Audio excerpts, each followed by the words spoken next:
खंड दा का क्वेश्चन 4 का पहला यानी का क्वेश्चन देखिए। परमाणु क्रमांक एवं द्रव्यमान संख्या के आधार पर नाभिक का वर्गीकरण कीजिए तथा परिभाषित कीजिए।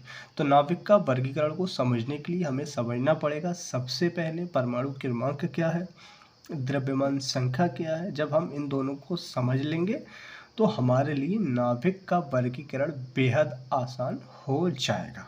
ठीक है, तो घबराइए मत, आपकी तैयारी बिल्कुल पूरी हो जाएगी। ठीक है, सारे के सारे सेट्स मैं आपको लगा दूंगा और आप इन सेट्स को कवर कर लीजिए। आपकी तैयारी 80% कंप्लीट हो जाएगी, मैं आपको इस बात की गारंटी देता हूँ। ठीक है, और अगर आप साथ साथ में अगर आप नोट्स बना रहे हैं तो आप बहुत ही बेहतर काम कर रहे हैं। ठीक है, तो करते हैं वीडियो को स्टार्ट। देखिए, तो मैंने सारा का सारा टाइम बचाने के लिए इसको मैंने पहले ही यहाँ पर लिख दिया है। ठीक है, तो थोड़ा सा मैं इसको जूम आउट करता हूँ यहाँ से। ठीक है, ओके। देखिए, तो हमने यहाँ पर सबसे पहले समझा है परमाणु संख्या को। तो किसी परमाणु के नाभिक में उपस्थित प्रोटॉनों की संख्या, किसी परमाणु के नाभिक में उपस्थित प्रोटॉनों की संख्या को परमाणु संख्या कहते हैं। ठीक है, परमाणु संख्या बराबर क्या हो गया, प्रोटॉनों की संख्या। और किसी भी नाभिक में जितने प्रोटॉन होते हैं उतने ही इलेक्ट्रॉन होते हैं, ये आपको पता होना चाहिए।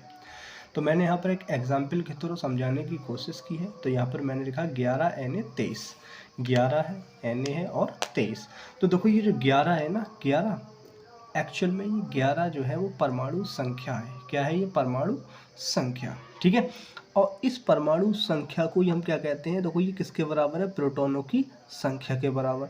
अगर हमारे पास अगर हमें ये पता चल गया कि प्रोटॉनों की संख्या कितनी है, 11, तो इतने ही क्या होते हैं, ये इलेक्ट्रॉन भी होते हैं। तो हमने यहाँ पे लिखा है यह इलेक्ट्रॉनों की संख्या भी यही है और प्रोटॉनों की संख्या भी यही है।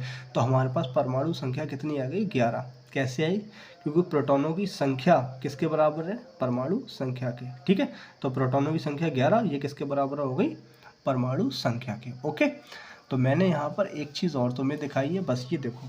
ठीक है, मैं थोड़ा सा इसको जूम करूँगा ताकि और बेहतर समझ सकूँ। देखो ये है ZXA, जहाँ पर हमारा ये Z क्या है, अच्छा ये सॉरी, चलो इसको मैं बाद में समझाता हूँ। ठीक है, तो अब हम समझेंगे यहाँ पर द्रव्यमान संख्या। ओके, देखो भी द्रव्यमान संख्या को समझ लो। ये थोड़ा सा ब्लर आ रहा है, पता नहीं क्यों। देखो भाई, द्रव्यमान संख्या क्या है, किसी परमाणु के नाभिक में प्रोटॉन तथा न्यूट्रॉनों की संख्या के योग के बराबर होती है। किसी परमाणु के नाभिक में प्रोटॉनों तथा न्यूट्रॉनों की संख्या के योग के बराबर होती है क्या, द्रव्यमान संख्या। मतलब द्रव्यमान संख्या दो चीज़ों के योग के बराबर होती है, प्रोटॉनों की संख्या प्लस न्यूट्रॉनों की संख्या। अगर हम प्रोटॉनों की संख्या और न्यूट्रॉनों की संख्या को मिला दें तो क्या बनता है हमारा द्रव्यमान संख्या। A बराबर P प्लस N, P मतलब प्रोटॉनों की संख्या प्लस N मतलब न्यूट्रॉनों की संख्या, दोनों को जोड़ोगे क्या बनेगा हमारे पास, द्रव्यमान संख्या। देखो एक एग्जाम्पल थे, फिर हमने वही एग्जाम्पल को रिपीट किया ताकि हम बेहतर इसको समझा सके। अब हम थोड़ा सा इसको करेंगे जूम, देखिए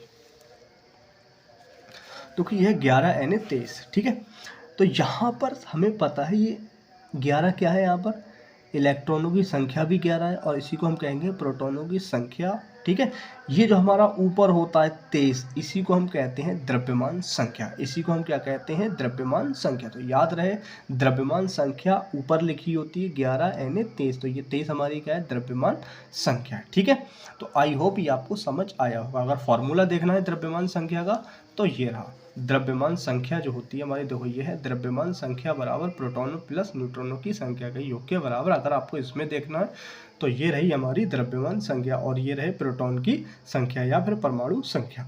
तो अब आपको कोई प्रॉब्लम नहीं होगी। अब हम समझेंगे नाभिक का वर्गीकरण। ठीक है, थोड़ा सा हम जूम आउट करेंगे इसको, तो देखिए अब हम समझेंगे नाभिक का वर्गीकरण।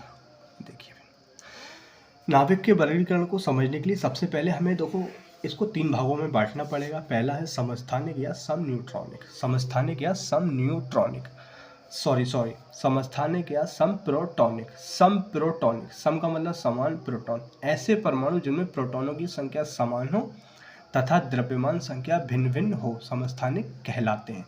ऐसे परमाणु जिनमें प्रोटॉनों की संख्या समान हो तथा द्रव्यमान संख्या भिन्न भिन्न हो, समप्रोटॉनिक कहलाते हैं। तो अब दोस्तों, अब आपके जो एग्जाम्पल में समझाऊंगा वो आपके बेहतर समझ आएंगे क्योंकि हम इसको पहले समझ चुके हैं।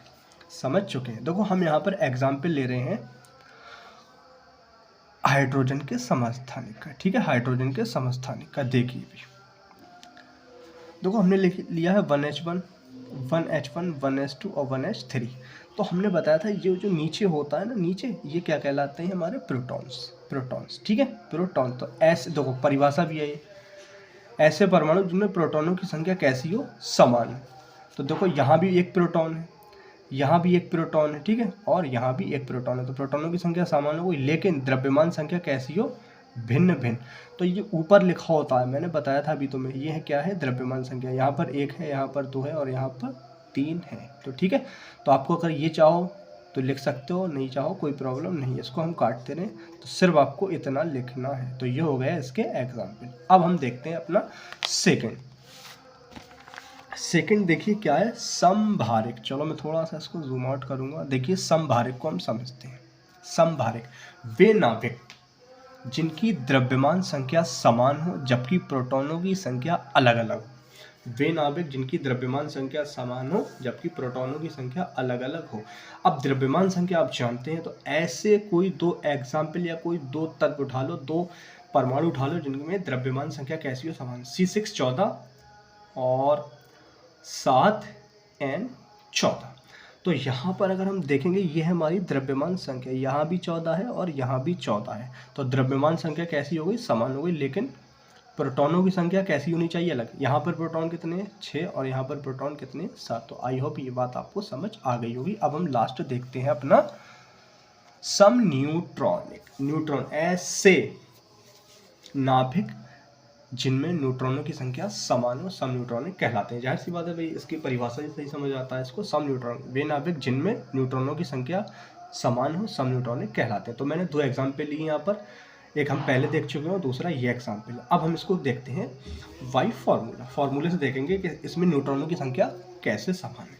देखो मैंने एक फार्मूला तुम्हें बताया था, A बराबर P प्लस N। P क्या है, प्रोटॉनों की संख्या, N क्या है, न्यूट्रॉनों की संख्या। अब यहाँ बताओ, पहले इसको देखते हैं, इसमें कितनी है द्रव्यमान संख्या, कितनी, 23। तो मैंने यहाँ 23 लिख दिया, प्लस प्रोटॉन कितने हैं इसमें, 11। तो यहाँ पर 11 लिख दिया। इसमें न्यूट्रॉनों की संख्या देखो कितनी आ गई, 11 इधर लाओ, किसका हो जाएगा, माइनस का। 23 में से 11 गया, कितना बचा, 12। तो न्यूट्रॉन कितने आ गए हमारे, 12। अब हम चेक करते हैं इसमें द्रव्यमान संख्या कितनी है, 24। ओके, प्रोटॉन कितने हैं इसमें, 12। तो यहाँ पर हमने लगा दिया 12 इधर आ गया, किसका हो जाएगा, माइनस का। 24 में से 12 गया, 12 बचा। तो यहाँ भी देखो न्यूट्रॉन कितने हो गए, 12। तो आई होप ये वीडियो लेक्चर आपको बहुत पसंद आया होगा। अगर पसंद आया है तो हमारे चैनल को सब्सक्राइब करके वीडियो को शेयर अपने दोस्तों में जरूर करें। Thanks for watching this video. मिलते हैं अपने नेक्स्ट वीडियो के पार्ट में।